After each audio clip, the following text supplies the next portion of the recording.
Hello friends, ನಮಸ್ಕಾರ. ನಾನು Somashekar. Friends, ನಿಮಗೆ ಗೊತ್ತಿರಬಹುದು ಸ್ಯಾಮ್ಸಂಗ್ ಅವರು ಕಳೆದ ಒಂದು event ಅಲ್ಲಿ ಸ್ಯಾಮ್ಸಂಗ್ ಗ್ಯಾಲಕ್ಸಿ ಫೋನ್ ನ ಬಗ್ಗೆ ತಿಳಿಸ್ಕೊಟ್ಟಿದ್ರು. ಇದು ವರ್ಲ್ಡ್ ನ ಫಸ್ಟ್ ಸ್ಯಾಮ್ಸಂಗ್ ನ ಫೋಲ್ಡೇಬಲ್ ಸ್ಮಾರ್ಟ್ ಫೋನ್ ಅಂತ ಹೇಳ್ಬೋದು. ಇದಕ್ಕೂ ಮುಂಚೆ ಹಲವಾರು ಫೋಲ್ಡೇಬಲ್ ಸ್ಮಾರ್ಟ್ ಫೋನ್ ಗಳೆಲ್ಲ ಬಂದಿತ್ತು, ಬಟ್ ಸದ್ಯಕ್ಕೆ ಇದು ನಮ್ಮ first generation of foldable smart phone ಅಂತ ಹೇಳ್ಕೋಬಹುದು. ಸೊ ಸ್ಯಾಮ್ಸಂಗ್ ಗ್ಯಾಲಕ್ಸಿ ಫೋನ್ ನ ಬಗ್ಗೆ ಸ್ಪೆಸಿಫಿಕೇಶನ್, ಅದ್ರ ಪ್ರೈಸ್ ಬಗ್ಗೆ ಆ ಒಂದು ವಿಡಿಯೋನಲ್ಲಿ ತಿಳಿಸ್ಕೊಟ್ಟಿದೆ. ಇವಾಗ ಮಾರ್ಕೆಟ್ ನಲ್ಲಿ ಈ ಒಂದು ಫೋಲ್ಡೇಬಲ್ ಸ್ಮಾರ್ಟ್ ಫೋನ್ ಬಗ್ಗೆ ತುಂಬಾನೇ ಪ್ರಾಬ್ಲಮ್ಸ್ ನೋಡ್ತಾ ಇದ್ವಿ. ಆಬ್ವಿಯಸ್ಲಿ ಇದು ನಮ್ಮ ಫಸ್ಟ್ ಜನರೇಷನ್ ಇದೆ, ಚಿಕ್ಕ ಪುಟ್ಟ ತಪ್ಪುಗಳನ್ನ ಅಕ್ಸೆಪ್ಟ್ ಮಾಡ್ಕೊಳ್ಬೇಕು. ಸೊ ಇಲ್ಲಿ ನಾವು ನೋಡ್ತಾ ಇರೋದು ಚಿಕ್ಕ ಪುಟ್ಟ ತಪ್ಪುಗಳನ್ನ ನೋಡ್ತಿಲ್ಲ, ತುಂಬಾ ದೊಡ್ಡ ತಪ್ಪುಗಳನ್ನ ನೋಡ್ತಾ ಇದೀವಿ ಕಣ್ ಮುಂದೆ, ಬಟ್ ಏನ್ ಮಾಡಕ್ ಆಗಲ್ಲ ನಮ್ಮ ಹತ್ರ. ಸೊ ನಿಮ್ಗೆ ಏನ್ ಅನ್ಸುತ್ತೆ ಈ ಒಂದು ಸ್ಯಾಮ್ಸಂಗ್ ಫೋಲ್ಡ್ ನ ಬಗ್ಗೆ ಕೆಳಗಡೆ ಕಮೆಂಟ್ ಸೆಕ್ಷನ್ ತಿಳಿಸೋಕೆ ಮರಿಬೇಡಿ. ಚಾನಲ್ಗೆ ಹೊಸಬಾಗಿ ಬಂದಿದ್ರಪ್ಪ ಅಂದ್ರೆ ಸಬ್ಸ್ಕ್ರೈಬ್ ಮಾಡಿ. ಫ್ರೆಂಡ್ಸ್, ನಿಮ್ಗೆಲ್ಲ ಗೊತ್ತಿರಬಹುದು 2016 ಮತ್ತೆ 2017 ಮಧ್ಯದಲ್ಲಿ ಸ್ಯಾಮ್ಸಂಗ್ ಕಡೆಯಿಂದ ನೋಟ್ 7 ಅಂತ ಒಂದು ಫೋನ್ ನ ಬಿಡುಗಡೆ ಮಾಡಿದ್ರು. ಈ ಒಂದು ಸ್ಮಾರ್ಟ್ ಫೋನ್ ಅಲ್ಲಿ ಬ್ಯಾಟರಿ ಪ್ರಾಬ್ಲಮ್ ಇಂದ 4 ರಿಂದ 5 ಸ್ಮಾರ್ಟ್ ಫೋನ್ ಗಳು ಬ್ಲಾಸ್ಟ್ ಆಗಿರೋದನ್ನ ನಾವು ನೋಡಿದ್ವಿ. ಸೊ ಇದು ಸ್ಯಾಮ್ಸಂಗ್ ಮೇಲೆ ತುಂಬಾನೇ ಒಂದು ಪ್ರೆಷರ್ ಮಾಡಿತ್ತು. ಸೊ ಬ್ಯಾಟರಿನ ಚಾರ್ಜಿಂಗ್ ಮಾಡ್ಕೋಬೇಕಾದ್ರೆ ಈ ಒಂದು ಪ್ರಾಬ್ಲಮ್, ಈ ಒಂದು ಘಟನೆಗಳನ್ನ ನಾವು ನೋಡ್ಕೊಂಡಿದ್ವಿ. ಸೊ ಸೇಮ್ ಅದೇ ರೀತಿಯಾಗಿ ಇವಾಗ ಸ್ಯಾಮ್ಸಂಗ್ ಗ್ಯಾಲಕ್ಸಿ ಫೋನ್ ನಲ್ಲಿ ಕೂಡ ನೋಡ್ತಾ ಇದ್ವಿ.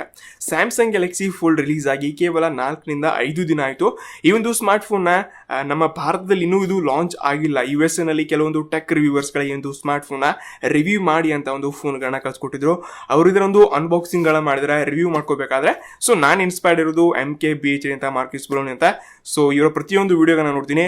ಸೊ ಇದನ್ನ ಫಾಲೋ ಮಾಡಿದಾಗ ನಿನ್ನೆ ಒಂದು ವಿಡಿಯೋನ ನೋಡಿದೆ, ಅದ್ರ ಬಗ್ಗೆ ನನಗೆ ಈ ಒಂದು ಸ್ಯಾಮ್ಸಂಗ್ ಗ್ಯಾಲಕ್ಸಿ ಫೋನ್ ನ ಬಗ್ಗೆ ಕಂಪ್ಲೀಟ್ ಡೀಟೇಲ್ ಅಲ್ಲಿ ನನಗೆ ಗೊತ್ತಾಯ್ತು.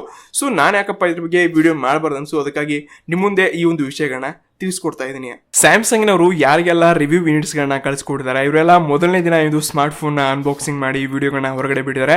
2ನೇ ದಿನದಿಂದ ಅದರೊಂದು ಫುಲ್ ರಿವ್ಯೂ ಮಾಡೋಗೋಸ್ಕರ ಸ್ವಲ್ಪ ಏನೋ ಸ್ಯಾಮ್ಸಂಗ್ ಫೋನ್ಗೆ ಕೈ ಹಾಕಿದ್ದಾರೆ.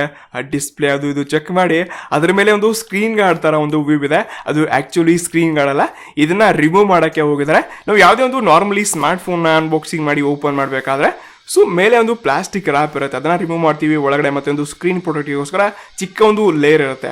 ಸೊ ಅದೇ ರೀತಿಯಾಗಿ ಪ್ರತಿಯೊಂದು ಸ್ಮಾರ್ಟ್ ಫೋನಲ್ಲಿ ಇರುತ್ತಪ್ಪ, ಸ್ಯಾಮ್ಸಂಗ್ನವ್ರಾಗಲಿ ಬೇರೆ ಯಾವುದೇ ಆಗಲಿ. ಸೊ ಹಾಗೆ ಇದೆಯಪ್ಪ ಅಂತ ಅಂದು ಎಲ್ಲರೂ ಇದನ್ನ ರಿಮೂವ್ ಮಾಡೋಕ್ಕೆ ಹೋಗಿದ್ದಾರೆ. ಸೊ ಇದನ್ನು ಯಾವಾಗ ರಿಮೂವ್ ಮಾಡೋಕ್ಕೆ ಸ್ಟಾರ್ಟ್ ಮಾಡಿದ್ರೆ ಅವಾಗಿಂದ ಆ ಡಿಸ್ಪ್ಲೇನಲ್ಲಿ ಎಲ್ಲರೂ ಪ್ರಾಬ್ಲಮ್ಸ್ಗಳನ್ನ ನೋಡಿದ್ದಾರೆ. ಸೊ ಇದು ಜಸ್ಟ್ ಸ್ಕ್ರೀನ್ ಗಾರ್ಡ್ನ ಓಪನ್ ಮಾಡ್ಕೋಬೇಕಾದ್ರೆ ಮಾತ್ರ ಪ್ರಾಬ್ಲಮ್ಸ್ ನೋಡಿಲ್ಲ. ಈ ಒಂದು ಹಿಂಚ್ ಏನು ನೋಡ್ತಾ ಇದ್ದಾರೆ, ಹಿಂಚಿನಲ್ಲಿ ಕೂಡ ನಮ್ಮ ಜೇಬ್ನಲ್ಲಿ ಹಾಕೊಂಡಾಗ ಕೆಲವೊಂದು ಚಿಕ್ಕ ಚಿಕ್ಕ ವಸ್ತುಗಳನ್ನ ಕೂಡ ಇದರಲ್ಲಿ ಇಟ್ಕೊಳ್ಳುತ್ತೆ, ಅಷ್ಟೊಂದು ಗ್ಯಾಪ್ನ ನಾವು ನೋಡ್ತಾ ಇದ್ವಿ. ಸೊ ಹೀಗೂ ಆಗಿ 1-2 ರಿವ್ಯೂವರ್ಸ್ಗಳಿಗೆ ಇದು ಕೂಡ ಪ್ರಾಬ್ಲಮ್ಸ್ ಆಗಿದೆ. ಸೊ ಹಿಂಚಿನಲ್ಲಿ ಕೂಡ ಪ್ರಾಬ್ಲಮ್ಸ್ ಬಂದಿದೆ, ಮತ್ತೆ ಒಂದು ಪ್ಲಾಸ್ಟಿಕ್ ರ್ಯಾಪ್ ನ ಓಪನ್ ಮಾಡ್ಕೋಬೇಕಾದ್ರೂ ಕೂಡ ಕೆಲವೊಂದು ಜನ ಪ್ರಾಬ್ಲಮ್ಸ್ ಗಳನ್ನ ನೋಡಿದ್ದಾರೆ. ಸೊ ಈ ಎಲ್ಲ ಒಂದು ರಿಪೋರ್ಟ್ಸ್ ಗಳನ್ನ ಸ್ಯಾಮ್ಸಂಗ್ ನವರು ನೋಡ್ಕೊಂಡಾಗ ಅದಕ್ಕೆ ರಿಪ್ಲೈ ಅವರು, ಸೊ ಇದು ಆಕ್ಚುಲಿ ರಿವ್ಯೂ ಯೂನಿಟ್ಸ್ ಗಳಲ್ಲಿ ನಾವೊಂದು ಯೂಸರ್ ಗೈಡ್ಗಳನ್ನೆಲ್ಲ ಹಾಕಿಲ್ಲ. ಸ್ಯಾಮ್ಸಂಗ್ ನವರು ಏನ್ ಹೇಳ್ತಾ ಇದ್ದಾರೆ, ಸೊ ಜನರಿಗೆ ಆ ಒಂದು ಸ್ಮಾರ್ಟ್ ಫೋನ್ ಕೊಡ್ತಾ ಇದ್ವಿ, ಆ ಒಂದು ಸ್ಮಾರ್ಟ್ ಫೋನ್ ಅಲ್ಲಿ ಇದ್ರ ಬಗ್ಗೆ ನೋಟ್ ನ ಕೊಟ್ಟಿದೀವಿ. ಸೊ ಇದು ಆಕ್ಚುಲಿ ಪ್ರೊಟೆಕ್ಟಿವ್ಗೋಸ್ಕರ ಇದನ್ನ ಯೂಸ್ ಮಾಡಿಲ್ಲ, ಇದು ಫೋಲ್ಡೇಬಲ್ ಸ್ಮಾರ್ಟ್ ಫೋನ್ ಆಗಿದೆ. ಇಲ್ಲಿ ನಾವು ಯಾವುದೇ ಒಂದು ಸ್ಕ್ರೀನ್ ಪ್ರೊಟೆಕ್ಟ್ ನ ಹಾಕಕ್ಕಾಗಲ್ಲ. ಸೊ ಹೀಗಾಗಿ ಆಕ್ಚುಲಿ ಅದ್ರ ಜೊತೆನೆ ನಾವು ಪ್ರೊಟೆಕ್ಟಿವಿಟಿ ಜೊತೆ ಈ ಒಂದು ಡಿಸ್ಪ್ಲೇಗೆ ಅಟ್ಯಾಚ್ಡ್ ಇದೆ, ಇದನ್ನ ರಿಮೂವ್ ಮಾಡಬೇಡಿಯಪ್ಪ ಅಂತ ಒಂದು ನೋಟ್ ನ ಕೊಟ್ಟಿದ್ರು. ನೀವು ಒಂದು ಇಮೇಜ್ ನ ನೋಡ್ಕೊಳ್ಬಹುದು. ಸೊ ಹೀಗಾಗಿ ರಿವ್ಯೂ ಯೂನಿಟ್ಸ್ ಗಳಲ್ಲಿ ಸ್ಯಾಮ್ಸಂಗ್ ಅವರು ಆ ಒಂದು ಯೂಸರ್ ಗೈಡ್ ಅಥವಾ ಒಂದು ನೋಟ್ ನ ಹಾಕಿರಲಿಲ್ಲ. ಸೊ ಹೀಗಾಗಿ ರಿವ್ಯೂವರ್ಸ್ ಎಲ್ಲ ಇದನ್ನ ಓಪನ್ ಮಾಡಕ್ಕೆ ಟ್ರೈ ಮಾಡಿದರೆ ಹಿಂಚಿನಲ್ಲೆಲ್ಲ ಪ್ರಾಬ್ಲಮ್ಸ್ ಬಂದಿದೆ. ಸೊ ಇದೇ ಆಕ್ಚುಲ್ ಆಗಿ ತಿಳಿಸ್ಕೊಡ್ಬೇಕಾಗಿತ್ತು ನಿಮ್ಗೆ. ಇನ್ನು ಇದೆಲ್ಲ ಒಂದು ಮೊದಲ ವಿಷಯ ಆಯ್ತು. ರಿವ್ಯೂ ಯೂನಿಟ್ಸ್ ಮತ್ತೆ ಈ ಒಂದು ಟೆಕ್ ಯೂಟ್ಯೂಬರ್ಸ್ ಯಾರಿದ್ದಾರೆ ಇವ್ರ ಹತ್ರ ಒಂದು ಪ್ರಾಬ್ಲಮ್ ಎಲ್ಲ ಓಕೆ ಆಯ್ತು. ಸೊ ಇದೇ ಕೆಲವೊಂದು ಜನಕ್ಕೆ ಯೂಸರ್ಸ್ ಗೊತ್ತಿರಲ್ಲ, ಆವಾಗ ಇನ್ನಷ್ಟು ಪ್ರಾಬ್ಲಮ್ ಆಗ್ತಿತ್ತು. ಯಾರಪ್ಪ ಇವಾಗ ಈ ಒಂದು ಟೈಮ್ನಲ್ಲಿ ಯೂಸರ್ ಮ್ಯಾನ್ಯಲ್ ಆಗಿರ್ಲಿ ಆ ಒಂದು ನೋಟ್ಗಳನ್ನೆಲ್ಲ ಓದ್ತಾರೆ.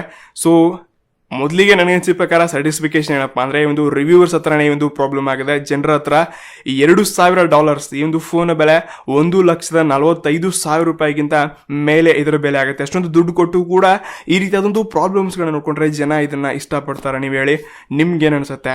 ಮತ್ತೆ ಇದನ್ನೆಲ್ಲ ಬಿಟ್ಟು ಇದಕ್ಕೆಲ್ಲಕ್ಕಿಂತ ಇಂಪಾರ್ಟೆಂಟ್ ವಿಷಯ ಏನಪ್ಪಾ ಅಂದರೆ, ಸ್ಯಾಮ್ಸಂಗ್ನವರು ಕಳೆದ 8 ವರ್ಷಗಳಿಂದ ಈ ಒಂದು ಫೋಲ್ಡೇಬಲ್ ಸ್ಮಾರ್ಟ್ ಫೋನ್ ಬಗ್ಗೆ R&D ರಿಸರ್ಚ್ ಆ್ಯಂಡ್ ಡೆವಲಪ್ಮೆಂಟ್ಗಳನ್ನ ಮಾಡ್ತಾ ಇದ್ದಾರೆ. ಸೊ ಎಲ್ಲ ಒಂದು ಇಂಜಿನಿಯರ್ಸ್ಗಳು ಇದರ ಬಗ್ಗೆ ತುಂಬಾನೇ ರಿಸರ್ಚ್ ಮಾಡಿ ಈ ಒಂದು ಫಸ್ಟ್ ಜನರೇಷನ್ ಒಂದು ಫೋಲ್ಡೇಬಲ್ ಸ್ಮಾರ್ಟ್ ಫೋನ್ ಲಾಂಚ್ ಮಾಡಿದರೆ ತುಂಬಾನೇ ಎಫರ್ಟ್ ಮಾಡಿದ್ದಾರೆ ಅಂತ ಹೇಳ್ಕೋಬಹುದು. ಬಟ್ ನಾವು ಮೇಜರ್ ಪ್ರಾಬ್ಲಮ್ಸ್ ನ ಇಟ್ಕೊಂಡ್ರೆ ಒಂದು ಸ್ವಲ್ಪ ಏನೋ ಅನಿಸ್ತಿತ್ತು. ಬಟ್ ಇಲ್ಲಿ ಮಿಸ್ಟೇಕ್ ಆಗಿ ಈ ರೀತಿಯಾದ ಒಂದು ಪ್ರಾಬ್ಲಮ್ ನೋಡ್ತಾ ಇದ್ವಿ.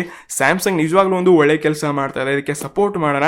ಮತ್ತೆ ನಿಮಗೆ ಅನ್ಸುತ್ತೆ ಕೆಳಗಡೆ ಕಮೆಂಟ್ ಸೆಕ್ಷನ್ ತಿಳಿಸೋಕೆ ಮರಿಬೇಡಿ. ಸೊ ಇದೇ ನನ್ಗೆ ತಿಳಿದಿರೋ ಪ್ರಕಾರ ನಿಮಗೆಲ್ಲ ಒಂದು ಮಾಹಿತಿನ ತಿಳಿಸ್ಕೊಡ್ತೀನಿ. ಸೊ ಇಂಟ್ರೆಸ್ಟಿಂಗ್ ವಿಷಯ, ಸ್ವಲ್ಪ ಏನೋ ನಾಲೆಜ್ ಸಿಕ್ಕಿತ್ತಪ್ಪ ಅಂದ್ರೆ ಲೈಕ್ ಮಾಡಿ, ಚಾನಲ್ಗೆ ಹೊಸಬರಾಗಿ ಬಂದಿದ್ರೆ ಅಂದ್ರೆ ಸಬ್ಸ್ಕ್ರೈಬ್ ಮಾಡಿ. ಪೀಸ್.